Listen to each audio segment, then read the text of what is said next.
Now in previous lesson we looked at polar array and the use of it, which is to copy and move objects in a circular pattern.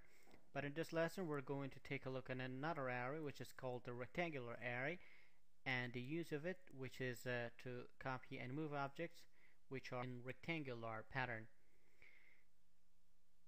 And here I've got a completed scene which is to guide us to copy and move this chair and make it look like these chairs right here. And to do that, I'm going to launch the rectangular array, which is on the same menu as polar array that we used before. I'm going to launch that, select this, right click, take a look at my command line, which says specify opposite corner for number of items, or one of these sub options, which is one of those is count. I'm going to select that, right click and count. Now AutoCAD lets us to enter the number of rows and columns. First of all, number of rows, which is 4 rows, enter. The number of columns, which are 3. And now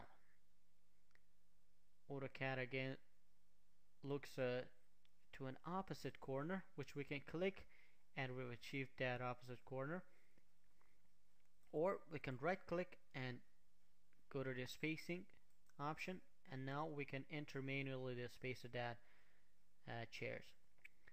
Now the space of the rows, the space between each 2 rows is 42 inches. 42 inches, enter. And space between each 2 columns are 36 inches, enter. Now we are in preview mode. We can change whatever options are here.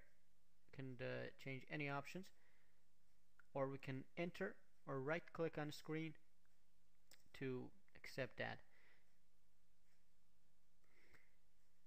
The rectangular array is a very efficient way to copy and move the objects along rectangular patterns. And now we've seen and learned about that, we're going to use it in a practical example. Now here we have a bookshelf, and these little circles represents the holes for these drawers to make this bookshelf adjustable, and I've already made some here. Now we're going to use these as a guide and make another one of those right at the other side here. Let's first take a look at those.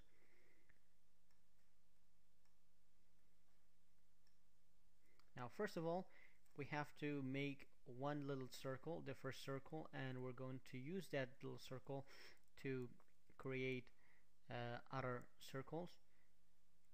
And to create our first circle, we're going to launch the offset command, and I'm going to find where that circle is. Now this line is 3 inches to the right, which is the same place as the circle. I'm going to type 3 inches, going to select this and copy it and enter.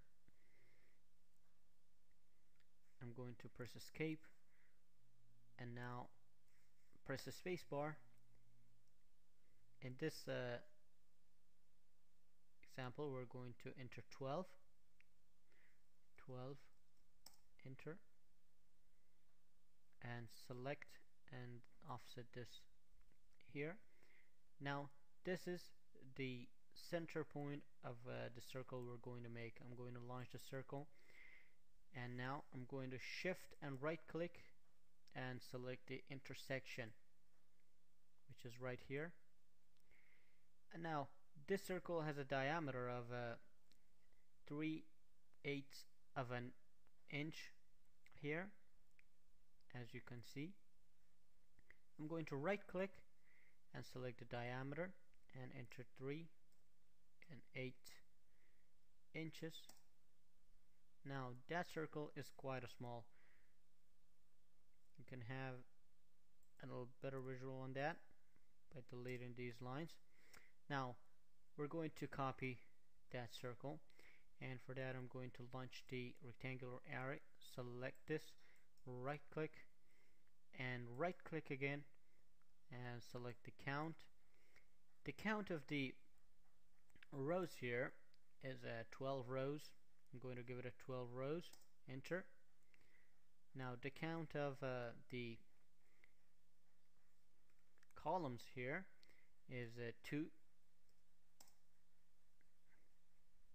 Now I'm going to right click one more time and select the spacing. The spacing is going to be spacing between each two circles is going to be 3 inches, enter.